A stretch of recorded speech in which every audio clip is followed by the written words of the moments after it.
Hello friends, good evening. This is Anand Sharma from English Speaking Center. आपको याद होगा, you might remember, पिछली बार मैंने आपसे जार्गन और बात की थी स्लैंग्स की.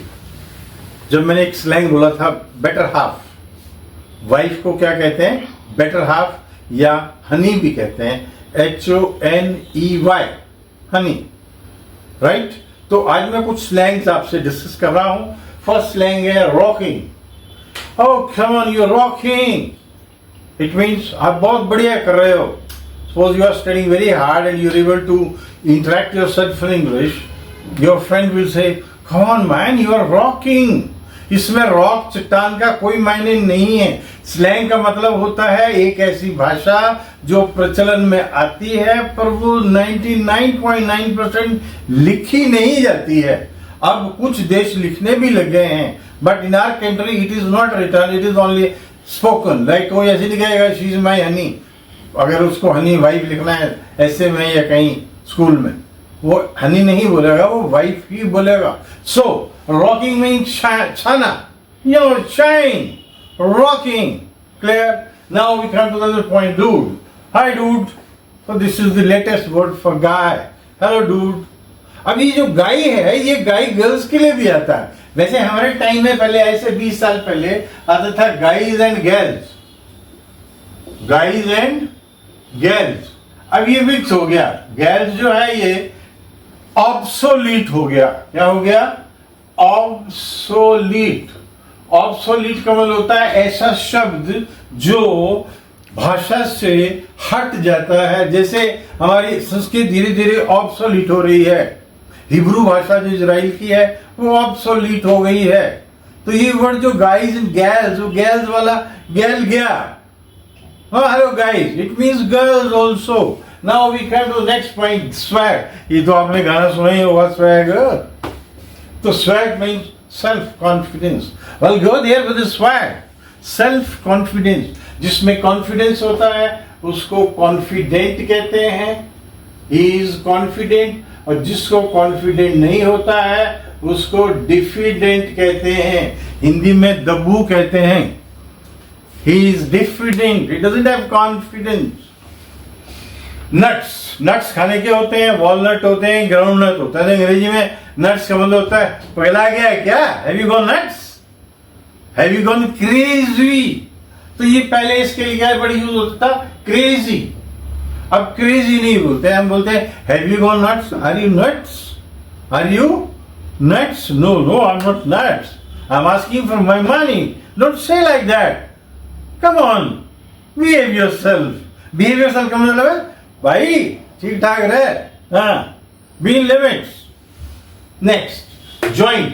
अब जॉइंट, घुटनों का जॉइंट. ये जॉइंट हमारी बॉडी में कई जॉइंट हैं, लेकिन अंग्रेजी में स्लैंग में जॉइंट का मतलब होता है खाने की जगह, दुकान, पीने की जगह. Drinks where people can drink. Say would you mind finding a joint here? Would you mind finding? यार कहीं ढूंढना कोई joint. Will sit together and would have a pizza.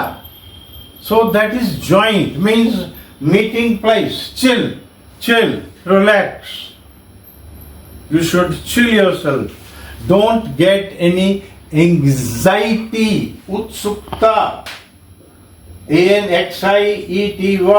No anxiety. Please chill. ये आप डेली यूज में बोल सकते हैं.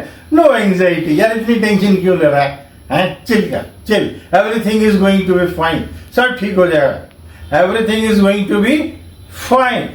Next is crash. अब क्रैश तो आप रोज ही सुन रहे हैं, इतने जहाज क्रैश हो गए, ये क्रैश हो गए, टूट गए. लेकिन क्रैश का मतलब होता है नींद, बिल्कुल नींद में चले जाना. पर where is the child? Oh my god, he is crashed on the sofa. सोफे पे सो गया है. So crash means sleep here. Then the word is cranky. बच्चा बहुत क्रैंकी हो गया, रो रहा है, मम्मी पीछे लगी हुई है, पापा लगे हुए. मेरे टीचर थे इंग्लिश के, तो उनका काम ही था, जब मुझसे पूछता था कहता भाई शाम को आया ना. तो उनका बच्चा बहुत क्रैंकी था, तो उसको घुमाना पड़ता था. उस टाइम ये वर्ड नहीं था. उस टाइम वर्ड होता है irritating. So I use the word, I use to use my word. और I am getting irritated. What to do? I have to do it, you know, because I have to learn something. उस time ये सारे Google और सारे facilities नहीं थी. Is that clear? So cranky is clear. ASAP, as soon as possible. Kindly contact me ASAP. That is enough. And now we come to cribbing. Cribbing क्या बोलता है? रिग्रेटिंग, या ऐसे होता तो ऐसे होता, ये होता तो वो होता, ऐसे करते तो वैसे करते, ये नहीं हुआ, वो नहीं हुआ, ये नहीं मिला, वो नहीं मिला. We don't count blessings. We don't count blessings. We regret. We regret. REGRET. हम ये सोचते हैं हमारे पास क्या नहीं है, ये सोचकर दुखी हो जाते हैं. जो है उसके बारे में कोई चिंता नहीं करते हैं, कोई इंजॉय नहीं करते हैं. That is why Tennyson said, we look before and after and pine for what is not. हम इधर उधर देखते हैं और फिर ये ढूंढते हैं कि हमारे पास क्या नहीं है, उस चिंता में लग जाते हैं. जो है उसको एंजॉय नहीं करते हैं. So learn all these slangs, they are used every day in all walks of life. So be updated and I wish you all the best. Keep learning. Thank you.